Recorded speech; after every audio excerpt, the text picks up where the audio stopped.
Let me be clear. If you are still buying the same things everyone around you is buying, you are not building wealth. You are financing someone else's. Here's the shocking truth most people won't like hearing. The reason you feel stuck, stressed, and constantly behind isn't inflation alone.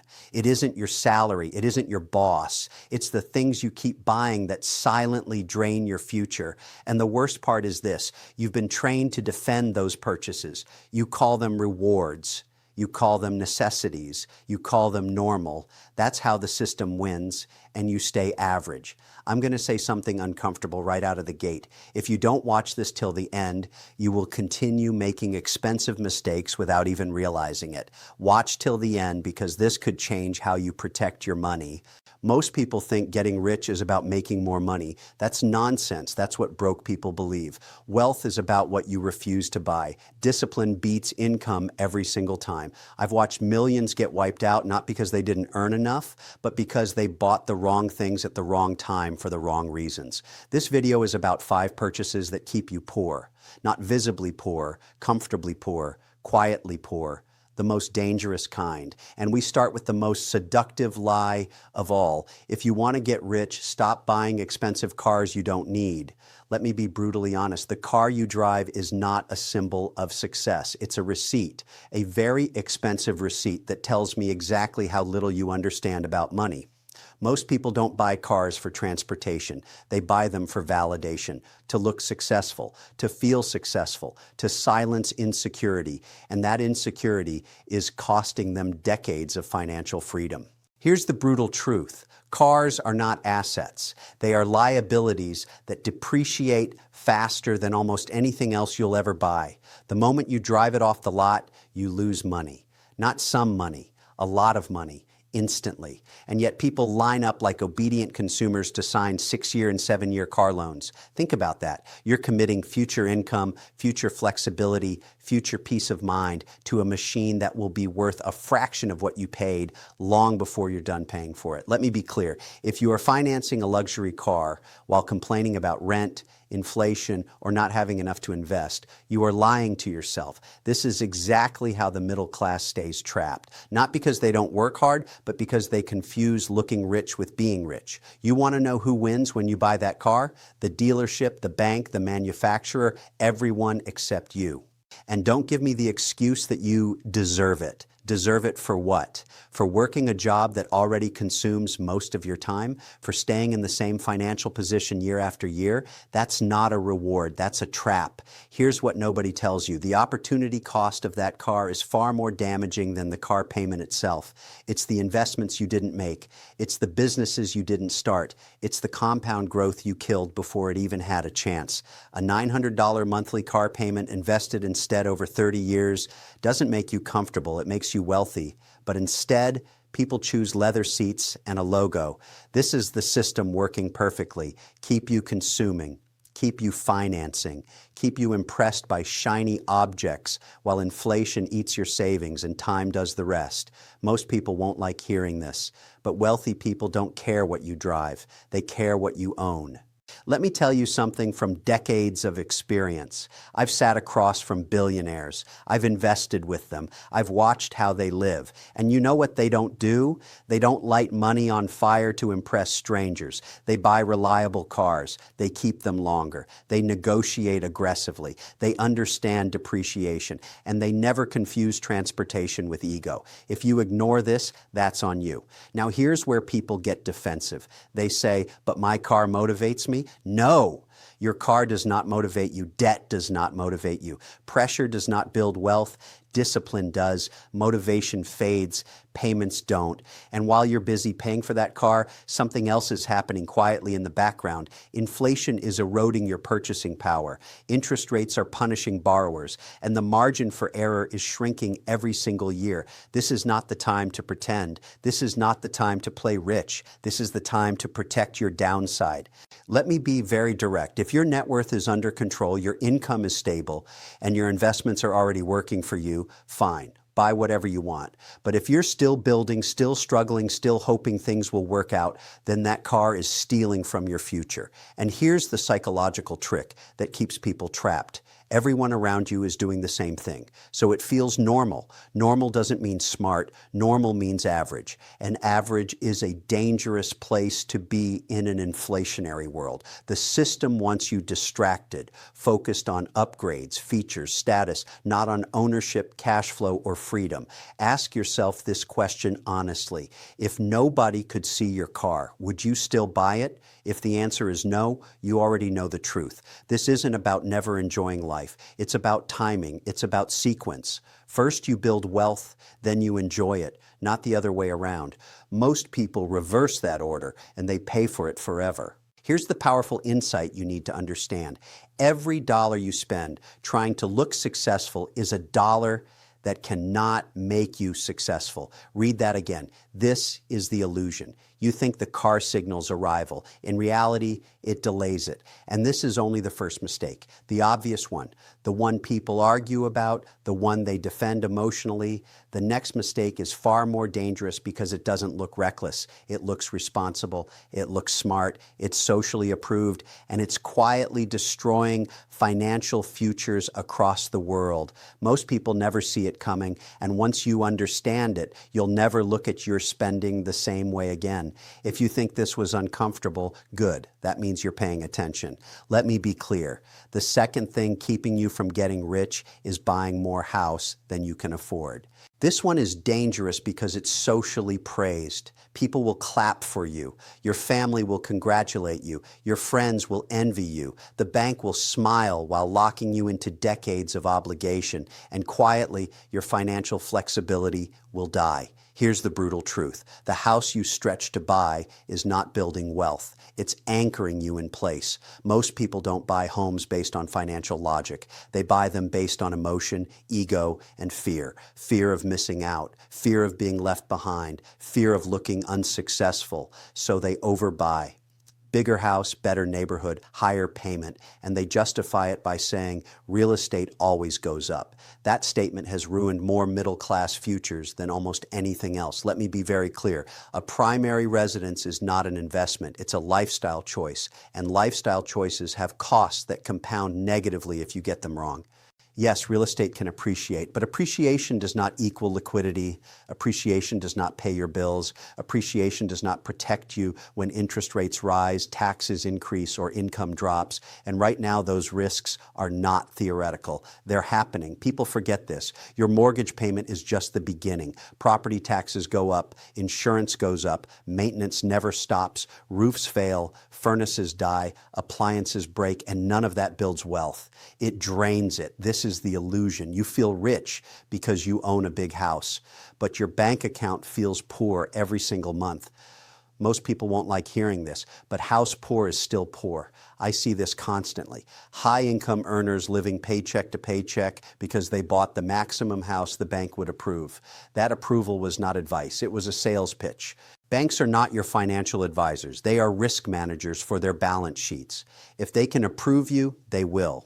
Whether it's good for you is irrelevant to them. If you ignore this, that's on you. Here's the part nobody tells you. The bigger the house, the less optionality you have. You can't pivot easily. You can't invest aggressively. You can't weather job loss or economic downturns without panic. Your fixed costs become a cage. And when the economy tightens, cages get smaller. Let me ask you something uncomfortable. If your income dropped by 20% tomorrow, would your house still feel like a blessing or would it feel like a threat? That's the test. And most people fail it.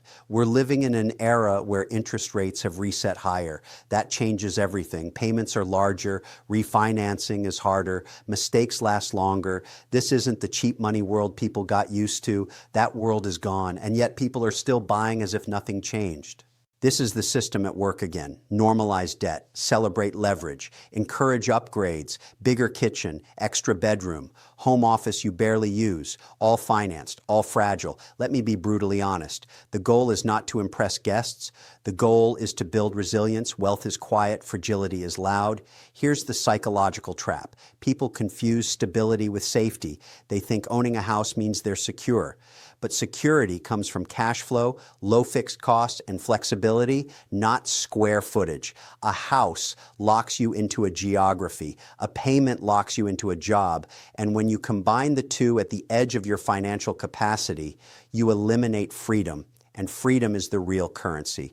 Let me say something that will offend some people. Buying a smaller home than you can afford is a power move. It gives you margin. Margin is what lets you invest when others panic. Margin is what lets you sleep at night. Margin is what lets you say no. Most people chase comfort. Wealthy people protect margin. And don't confuse this with renting versus owning. That's not the point. The point is proportion.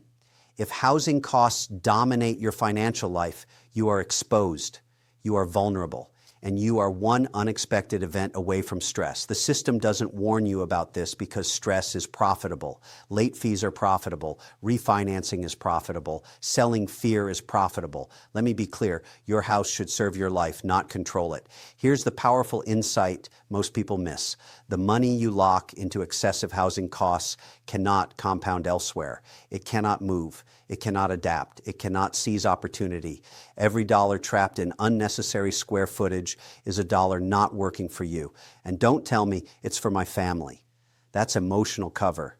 Your family benefits far more from stability than from size, from savings, not status. I've seen families forced to sell in bad markets because they overextended. They didn't lose because real estate failed. They lost because they had no margin. This is what nobody likes to admit. The home that was supposed to be your foundation becomes your biggest risk. If this is making you uncomfortable, good. Discomfort precedes clarity.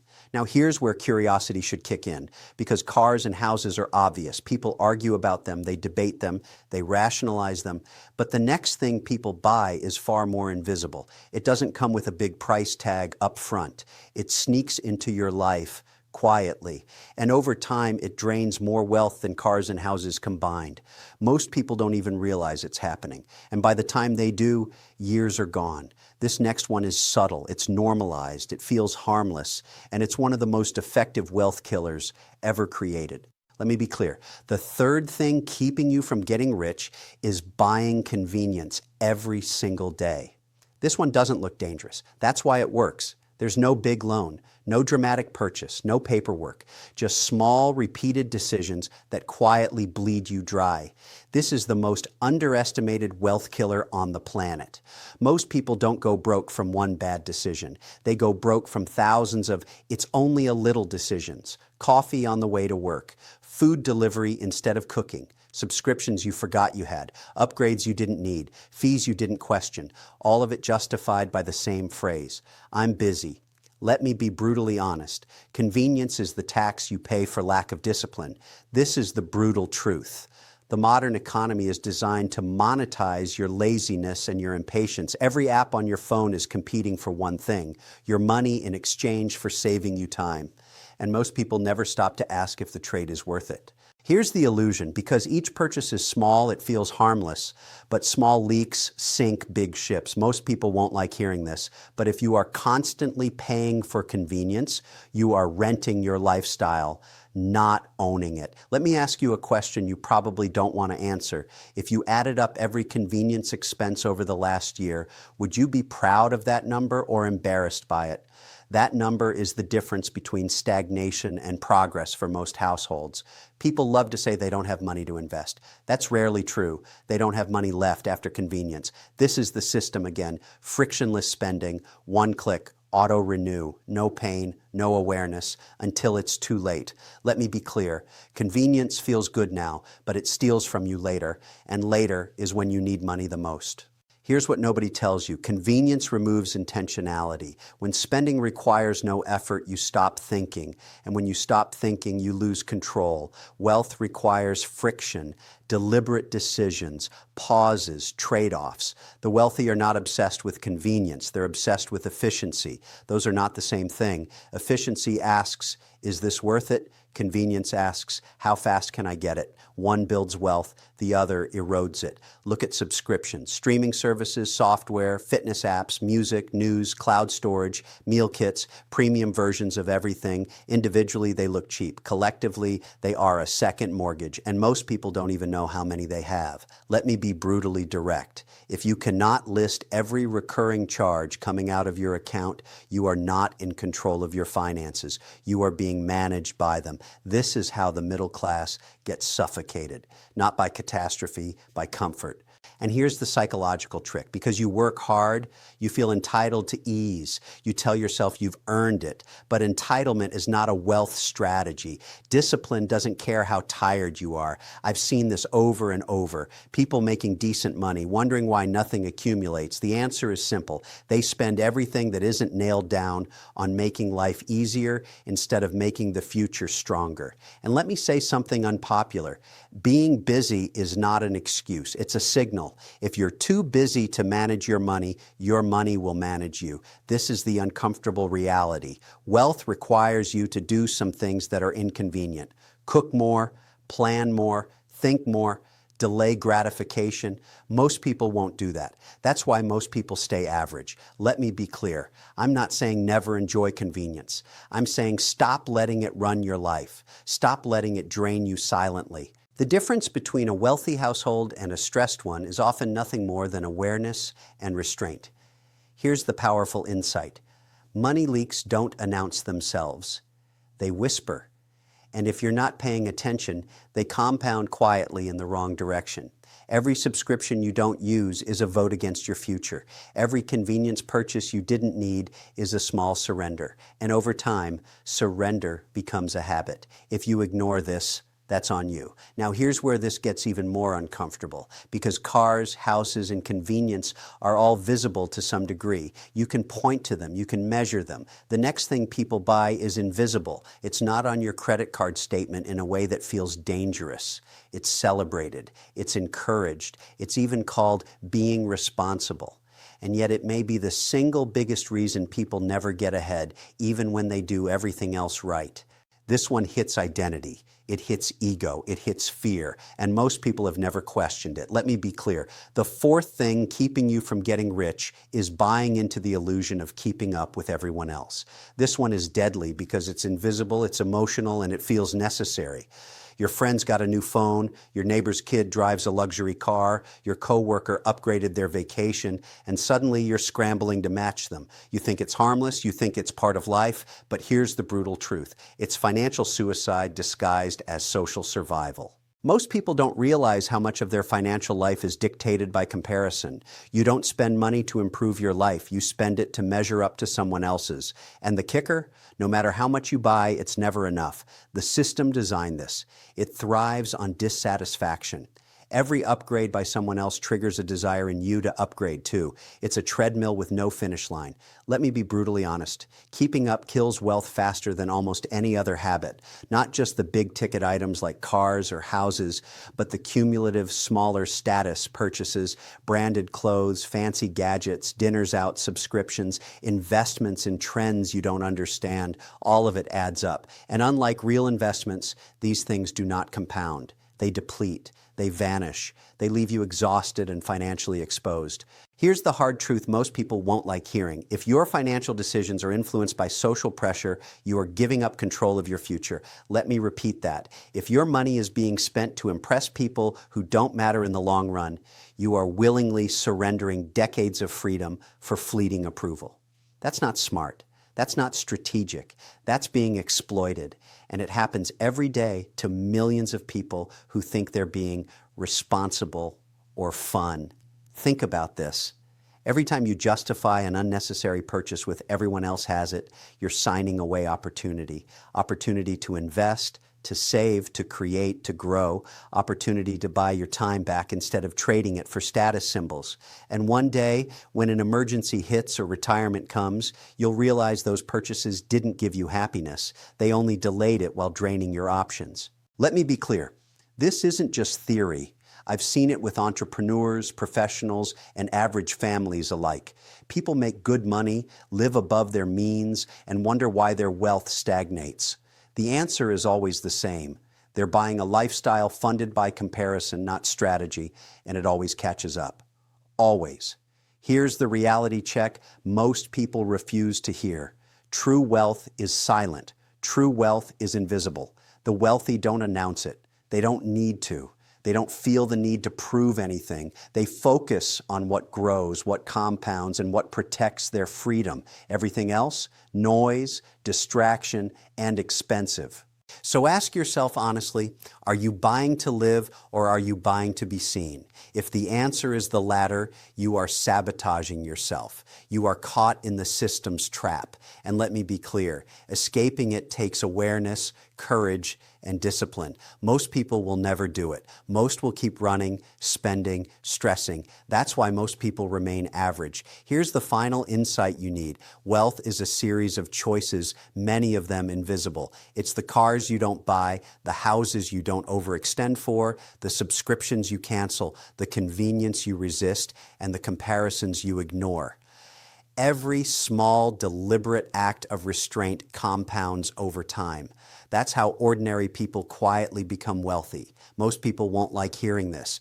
They want quick wins, flashy purchases, and approval, but approval doesn't pay bills. Approval doesn't secure retirement. Approval doesn't survive inflation or a recession. Freedom does. Margin does. Discipline does. Let me be brutally honest. If you continue buying to impress, to indulge, or to avoid inconvenience, you will look back in 10 or 20 years and see how much potential you wasted. And no one will forgive you for it. Not the system, not the market, not even your friends. So here's the challenge. Cut the unnecessary. Resist the urge to compare. Focus on what grows. Focus on what protects. Focus on what gives you freedom. That's how you build wealth that lasts. That's how you escape the trap most people are in right now. That's how you take control of your financial future. Let me leave you with this. The choices you make today, every purchase you refuse, every convenience you question, every comparison you ignore are the decisions that determine whether you're average or wealthy tomorrow. Most people never think this way, and that's why they stay stuck. But you can choose differently. If you're serious about protecting your future, take action now. Reevaluate your spending. Stop financing other people's success. Stop letting appearances dictate your life. Stop buying what doesn't serve you. Wealth isn't about how much you make. It's about how much you keep, control, and grow. If this resonated with you, do this. Like this video, subscribe, and comment your thoughts. Share it with someone who needs this reality check. If you're serious about your financial future, you won't just watch. You'll act. Because let me be clear. Inaction today is a costly mistake tomorrow.